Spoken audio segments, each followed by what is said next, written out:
So it meant every child had to do a project and go through that experience that you guys have of walking in and people saying, what do you want to make? You know, what do you want to discover? And really having not that learning the history and the facts of science, but experiencing doing science myself and coming to understand how joyful and fun science and technology could be. I ended up coming to school at MIT, and it was right when the internet was coming, and I had the experience at grad school of being in the mechanical engineering department as a media lab student. I always say when the old building was new. And what was interesting in the network difference is that in the lab we had a lot of network connectivity together as students, and in McKee we didn't really have that yet. And so just the cultural difference was so striking to me if I look back on those times. My favorite of which would be, hey, there's an art opening downstairs, and all the grad students would flash downstairs to eat food and run back upstairs. So just that difference. I was able to work in Silicon Valley, and in the last year, I've just come to government, as I said. So I want to talk a little bit about what we've been doing. And it's a set of projects I call Innovation Nation. Just how do we get more of the American people into the kind of fun, exciting experiences we're all having? And for those in other countries, same thing in those countries. How do we pull people in so that it's fun for everyone and we can get the great brilliance of all of our communities in on the innovation of our future and solving great problems? The first thing I touch on as CTO, we're actually focused on a couple areas, and we're embedded at the Office of Science, Technology, and Policy with our great colleagues in government. The first thing that the president asked us to do is, how do we make our government much better? You know, we're the country that has made Amazon and Facebook and Twitter and all these great things. Why can't the websites, the mobile sites, the experiences, the APIs, the data, everything work like that for the American people? So I wanted to share this image. It's from a recent cover of Fast Company. The president's not usually on the cover of Fast Company, but it's called President Obama's Stealth Startup. The people in the image are folks who've come to government in the last year from all the kinds of companies I just named to join our other colleagues who are there already in the CIO offices and the other offices to bring the style of innovation that we have in the tech community into government so that we can much more agile development and make great products. The particular team that was architected out of the CTO team is called the United States Digital Service, USDS. And they're a hub and spoke model. They're at the Office of Management Budget, and then they're embedded at the Veterans Affairs, they're embedded at Homeland Security, they're embedded in the Department of Justice, in State Department. And so bringing that kind of entrepreneurial, inventive folks. An example would be the number 3 employee of Amazon is now an engineering manager in the VA. The American veterans deserve that. And what second act is there after you make Amazon? That's an amazing thing to have built. And so she is now in the VA and honored to be working on behalf of American veterans to make user-centered design services for those people. So this idea of civic tech and APIs together with embedded rockstar tech folks in government. The president's also opened about 130,000 data sets. So think about the phone in your pocket and the great geo and mapping you have, the weather you have, that's all built on government data. What else can we release? Bureau of Labor Statistics, IRS, all this data that we could know more and build service and civic tech on top of, working together with local and state colleagues like Code for America and others. So it's really a push that the president's making there, and we're part of architecting that in our small team within the White House to push for that. The next area I just wanted to share is we had White House Demo Day. I don't know if people saw that across social media. We had 90 entrepreneurs from 30 different companies in the White House. The theme was inclusive entrepreneurship. The topics were, from biotech, energy, consumer tech, and the majority of the people were from geography places that were not our classic, sort of Silicon Valley, Boston, but they were more from Arkansas or Madison or other places around this country where there's great entrepreneurs. So this is the kind of thing where the president can create an event, and then we saw commitments. We had over 40 venture capital firms sign up to adapt their funding so that they're much more inclusive. Right now, only 3% of venture money goes to women-led startups, and less than 1% goes to African-American founders. We need to change that. We need all the talent to get growth capital. So lots of things like that. The tech companies are launching things like Rooney Rule. The Makers Fair, Stephanie Santos is here. She is the White House lead for Makers. She organized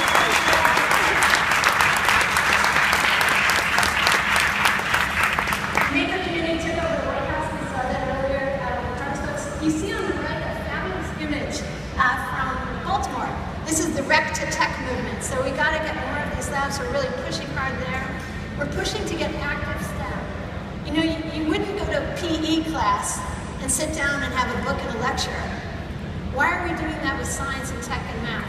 We're able to scale the gyms all over our country. Why don't we scale that for STEM? So we're pushing hard to do that and get our kids to have grit and teamwork and all the stuff that we love. Because as the third grade teacher who taught my boys says, in effort, there's joy. And we want our kids to feel joy around science and tech, not feel bored or intimidated, which is part of the problem with the science literacy. Most Americans feel bored and intimidated because that was their experience in elementary school. So we've got to change how we teach. And you guys are a key part of that. We had the first ever White House Tech Meetup. So the 50 top organizers of tech meetups, there's 100 tech meetups a day in America. They're kind of hiding in plain sight. How can we let more people know about them? And as part of that, we brought all kinds of innovators, from Rec to Tech Movement I mentioned, to Digital Nest, which has migrant workers in Watsonville, California, the kids coming in and doing fab experiences.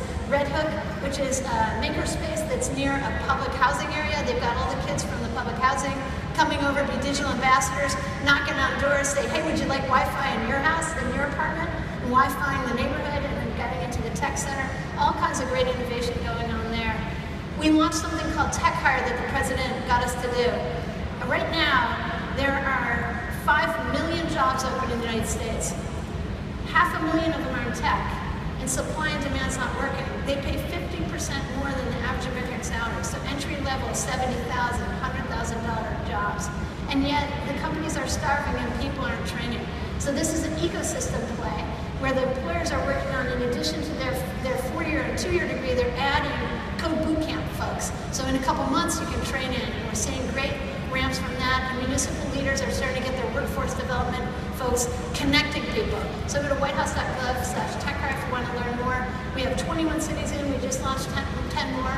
New Orleans, Baltimore, we've got Akron, Ohio, San Jose, etc. I want to just mention this quickly, which is, I don't know, have people seen the movie, for example, the movie Jobs?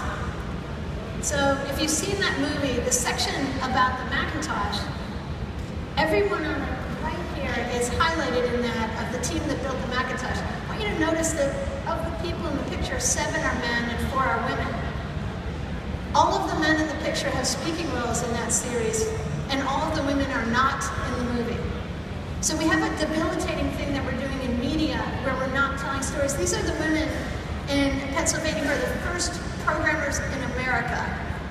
So the ENIAC programmers, but nobody knows their story. It's almost a 7-year nearly lost history story. So we're working with Hollywood to try to make sure Katherine Johnson should be in the Apollo movie. She actually calculated the trajectory. African-American 96-year-old woman in Maryland who calculated the trajectories for Alan Shepard, John Glenn, and the Apollo mission, but she's not in the movies. Working on that, working on things like collaboration around open data for policing and those kinds of data. We got 21 cities in the Police Data Initiative. And overall, this whole thing, which you guys know so well, is the Fab Network. How do we collaborate against these things? So in smart cities, we've got a Metro Lab network with cities like Boston and universities like MIT or Northeastern working together. That's happening all around the world. My favorite is South Bend. Advanced manufacturing work all over the country with the maker movement in. That car, by the way, is 3D printed. And then a lot of work which Puneet herself is leading around connectivity. This is the president pushing all of our superintendents to really sign up to the Future Ready Challenge and get them involved with making sure that we have high-speed connectivity in all our classrooms, because it's been one of the connectivity deserts, and so we're working on eliminating those through the Connect Ed programs. So I'll end there. We call this 3.0 when we team up like the Fab Network on any of these problems and find the awesome people who already have solutions, get connected to them and supporting each other globally. And so the last thing I'll just mention is we want to do that all around the world with the UN, because we're about to announce the Sustainable Development Goals. Do people know about this? The Millennium Development Goals were the last 15 years. The UN's been collaborating on the Sustainable Development Goals. They're ratifying them in September at the UN General Assembly, which meets towards the end of September. And so we're going to bring a Fab Lab-like event, a Fab Network-like event into the UN buildings on Sunday night and have a solution summit where people be on stage doing lightning talks of solutions they already have for these 17 goals. So we can come up behind them, because too often, as we've mentioned, kind of the scientists, the the techies, I call it TQ, like IQ and EQ, the SQ, the TQ, and the humanities Q are too separated.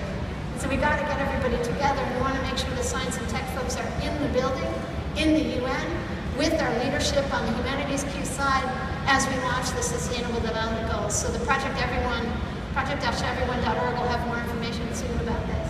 And we're going to ask you guys to help us a little bit with sourcing awesome people from every continent who should be on stage. So thank you.